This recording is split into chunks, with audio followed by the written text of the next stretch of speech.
आयजूय आमचे गोंय हे भाजये खातीर आसतलें, फुलां खातीर आसतलें, फळां खातीर आसतलें, दुधा खातीर आसतलें, चिकना खातीर आसतलें, मटना खातीर आसतलें, 100% सगळ्या गोष्टींचेर हार्डली आमकां लागता ते 20% प्रोडक्शन आमी करतात, नॉट मोर 20 सुद्दां न्ही, ताच्या पेक्षाय कमी. बट आमकां सगळ्यांत चड प्रोडक्शन आमी सायडींतल्या स्टेटींतल्यान हाडटा. 20 कोटी रुपया भाजयेचेर आमी सबसिडी दिता कर्नाटक राज्यात दर वर्साक 20 कोटी.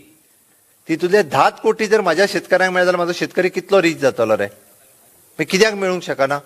हांगा ते एनवायरमेंट ना, हांगा ते उदक ना, हांगा ती माती ना, मागीर कितें कमी आसा? आमच्या मदीं जिद्द आनी चिकाटी, तेंचे कश्ट करपाची तयारी आसा.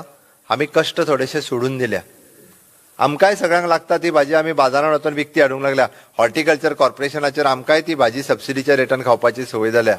पण हांव अभिनंदन करता थोड्याशा शेतकऱ्यांचे, पेडण्यान, काणकोणान, सांग्यार, वाळपयन एक थोडे शेतकऱ्यांनी जेंच्यांनी इनिशिएटिव्ह घेतली आनी ह्या पॅन्डेमिकच्या काळात आपुणूच भाजी तयार करपाक लागले. म्हाका बरें दिसता निदान 1.5 ते 2 कोटी रुपया ते आमच्या शेतकऱ्यांक हॉर्टिकल्चर कॉर्पोरेशनच्या मार्फत आमी दिवपाक शकले. आमी जर थोडो बदल केलो, 20 कोटी रुपया आमी कर्नाटक आनी महाराष्ट्रान दिता ते 20 कोटी रुपया आमी तुमकांय दिवपाक शकतले.